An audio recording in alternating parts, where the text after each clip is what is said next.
India, America, Africa, கிரேக்கம் அப்படின்னு உலகத்தோட பல நாடுகளில் பல புராண கதைகள் இருக்கு.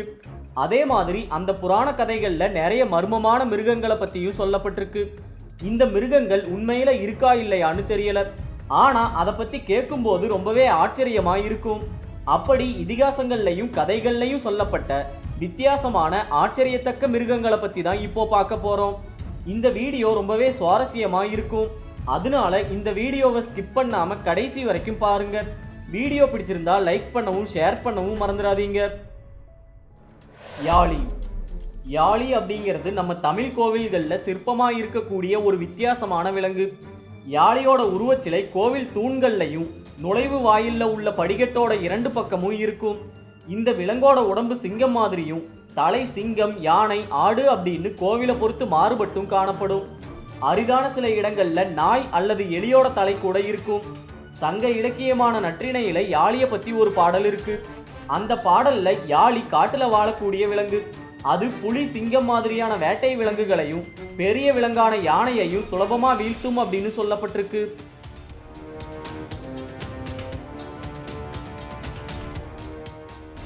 இந்த கருத்துக்கு வலு சேர்க்கும் விதமா கோவில்கள்ல கூட யாழி யானையை வீழ்த்துற மாதிரியும் யானை யாழியோட காலடியில இருக்க மாதிரியும் தான் சிற்பங்கள் இருக்கு.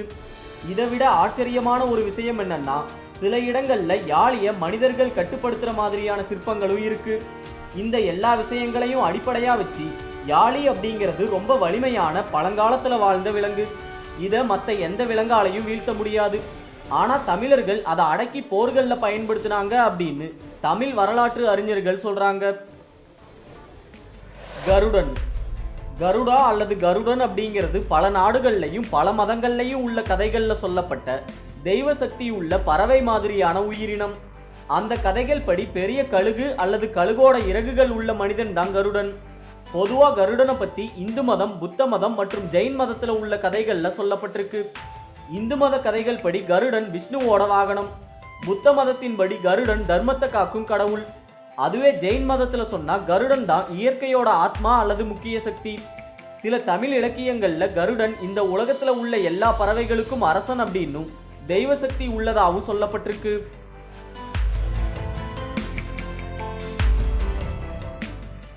இதை தவிர கருடனை பத்தின வரலாற்று குறிப்புகளும் இதிகாச மற்றும் கிராமப்புற கதைகளும் India, Cambodia, Indonesia, Japan, Mongolia, Myanmar, Nepal, Philippines, Thailand அப்படின்னு பல நாடுகள்ல இருக்கு.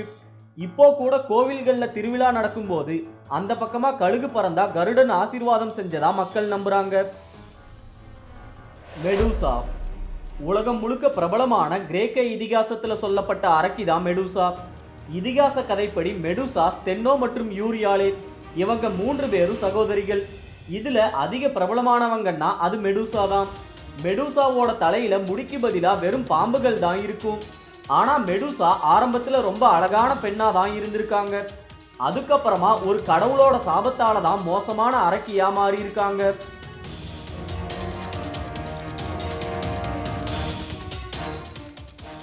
மெடூசாவோட தலையில இருக்கக்கூடிய விஷப்பாம்புகளை விட அவங்க கண் தான் ரொம்ப ஆபத்தானது.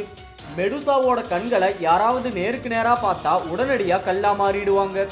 இந்த ஒரு பண்பால மெடூசாவை யாராலையும் அவ்வளவு சுலபமா அழிக்க முடியாது. டைஃபன். கிரேக்க இதிகாச கதைகள் படி டைஃபன் தான் பெரும்பாலான அரக்கர்களுக்கு தந்தை. டைஃபன் நரகத்தோட மகன் அப்படின்னு தான் இதிகாசங்கள் சொல்லுது. டைஃபனோட தோற்றத்தை பத்தி சொல்லணும்னா டைஃபனுக்கு கால்கள் இருக்காது. அதுக்கு பதிலா பாம்போட வால் தான் இருக்கும்.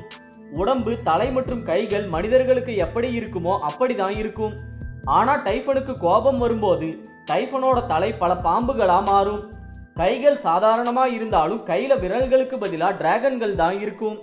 டைஃபனோட தலையில உள்ள பாம்புகள் விஷத்தையும் கையில உள்ள டிராகன்கள் நெருப்பையும் வெளிவிடும்.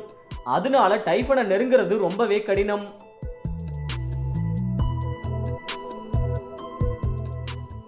இதை தவிர டைஃபனோட உயரம் வானத்துல உள்ள நட்சத்திரங்களை தொடர அளவுக்கு இருக்குமா. இதிகாசங்கள் படி டைஃபனை யாராலையும் அழிக்க முடியாது. அதனால ஜியோஸ் அப்படிங்கிற கடவுள் டைஃபனை மண்ணுக்கு கீழே புதைச்சிருக்காரு. அதையும் மீறி டைஃபனால அப்பப்போ வெளியே வர முடியுமா. அப்படி வரும்போது தான் எரிமலை வெடிப்பு நடக்குமா. ரைகோலாக்கஸ். பொதுவா நம்மெல்லாம் ஜாம்பி திரைப்படங்களை பார்த்துருப்போம். அதுல ஜாம்பிக்கு என்னென்ன பண்புகள் இருக்குமோ அதே பண்புகளோட இருக்கக்கூடிய ரைகோலாக்கஸ் கிரேக்க இதிகாசங்கள்ல சொல்லப்பட்ட அரக்கன். ரைகோலாக்கஸ் தனியா ஒரே ஒரு அரக்கன் இல்ல. ஓநாய் மனிதர்களால காயம்பட்ட ஆடுகளை சாதாரண மனிதர்கள் சாப்பிட்டா அந்த மனிதர்கள் கிட்டத்தட்ட ஓநாய் மாதிரி மாறி ரைகோலாக்கஸா மாறிடுவாங்களாம். அப்படி மாறினதுக்கு அப்புறமா அவங்க ஜாம்பி மாதிரி மற்ற மனிதர்களை தாக்குவாங்க. ரைகோலாக்கஸை சாதாரணமா கொல்ல முடியாது.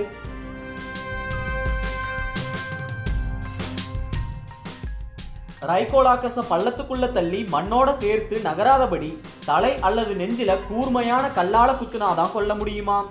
இதே மாதிரி இருந்த கல்லறைகளை தொல்லியல் ஆய்வாளர்கள் கிரேக்க பேரரசு வாழ்ந்த பல இடங்கள்ல கண்டுபிடிச்சிருக்காங்க. அதனால ரைகோலாக்கஸ் வெறும் கதையா மட்டும் இல்லாம உண்மையா இருக்கவும் வாய்ப்பு இருக்கு. ஹெல்ஹவுண்ட் உலகத்தோட பல இடங்கள்ல சொல்லப்படுற கிராமப்புற கதைகள்ல இருக்கக்கூடிய ஒரு பயங்கரமான நாய் தான் ஹெல்ஹவுண்ட்.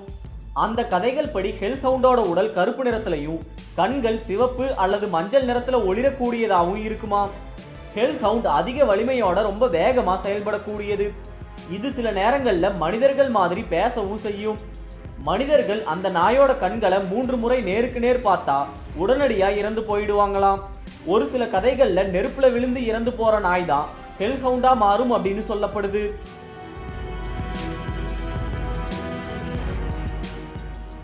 இது பெரும்பாலும் சுடுகாடு அல்லது இடுகாடுகள்ல இரவு நேரத்துல தான் சுற்றி திரியும்.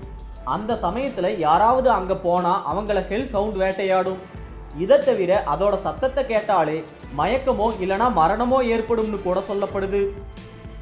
ஸ்கங்கேப் மனிதர்கள் மாதிரி புத்திசாலியான பெரிய குரங்கு தான் ஸ்கங்கேப். இதை பத்தின கதைகள் அமெரிக்காவோட குறிப்பிட்ட சில இடங்கள்ல சொல்லப்படுது. ஸ்கங்கேப்போட உடம்பு கருப்பு முடியோடையும் கண்கள் சிவப்பு நிறத்துல ஒளிரக்கூடியதாகவும் இருக்கும். கதைப்படி இந்த குரங்குகள் மனிதர்களை பார்த்தா ஏதாவது ஒரு வேலையை செய்ய சொல்லும். அந்த வேலையை மனிதர்கள் சரியா செஞ்சா அவங்களை எதுவும் செய்யாது.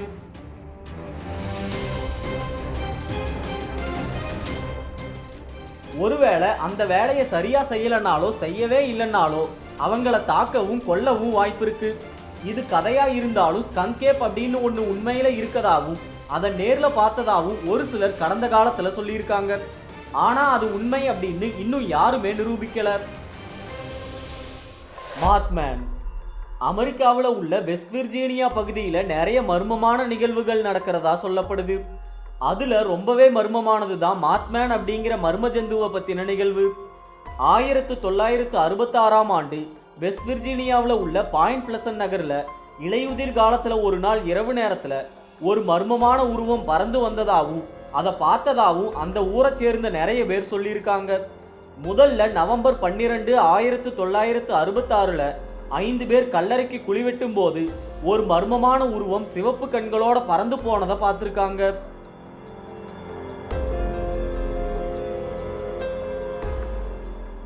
இதுக்கப்புறமா இன்னும் சிலர் அதே நாள்ல அதே உருவத்தை பார்த்திருக்காங்க. அதுக்கப்புறமா வேற வேற காலங்கள்ல வேற வேற நபர்கள் அதை பார்த்ததா சொன்னதால உள்ளூர் மக்கள் அதுக்கு மாத்மேன் அப்படின்னு பேர் வச்சு அதை பத்தின நிறைய கதைகளை சொல்ல ஆரம்பிச்சிட்டாங்க. இப்பவும் கூட மாத்மேன் உண்மையா பொய்யா அப்படின்னு நிறைய பேர் வேற வேற கருத்தை சொல்றாங்க. கோங்கமட்டோ கோங்கமட்டோ அப்படிங்கிறது டீரோசர் மாதிரியான உருவத்துல இருக்கக்கூடிய இதிகாச மிருகம். இதை பத்தி ஆப்பிரிக்க நாடுகள்ல உள்ள கதைகள்ல சொல்லப்பட்டிருக்கு. கோங்கமட்டோ பொதுவா தண்ணிக்கு மேலதான் தாக்குதல் நடத்தும். இது தண்ணியில ஏதாவது படகு போறத பார்த்தா அதை உடனடியா உடைச்சோ இல்லனா கவுத்தோ விட்டுருமாம். மனிதர்கள் யாராவது தண்ணிக்கு பக்கத்துல நின்னா கூட அவங்களையும் இது தாக்குமாம்.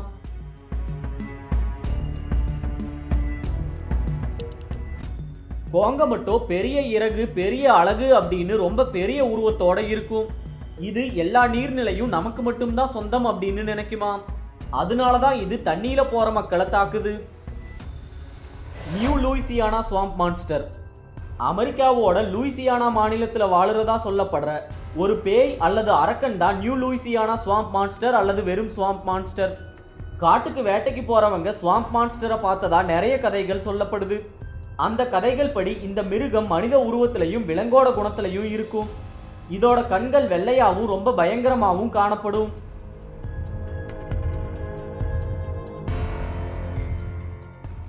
இதுக்கு விலங்கு குணம் இருக்கதால காட்டுக்குள்ள சாதாரணமா சுத்திக்கிட்டு இருக்கும். மனிதர்கள் அதுக்கு எந்த தொந்தரவும் கொடுக்காம இருந்தா அதுவும் நம்மளை எதுவும் செய்யாது. நம்ம தொந்தரவு கொடுத்தா நம்மளை அது கண்டிப்பா சும்மா விடாது. இந்த பலவிதமான இதிகாச மிருகங்கள்ல உங்களை அதிகமா ஆச்சரியப்படுத்தினது எதுன்னு கமெண்ட் பண்ணுங்க. இந்த வீடியோ உங்களுக்கு பிடிச்சிருந்தா லைக் பண்ணுங்க, ஷேர் பண்ணுங்க, உங்க கருத்துக்களை கமெண்ட் பண்ணுங்க. மறக்காம சப்ஸ்கிரைப் பண்ணாதவங்க சப்ஸ்கிரைப் பண்ணுங்க. நன்றி, வணக்கம்.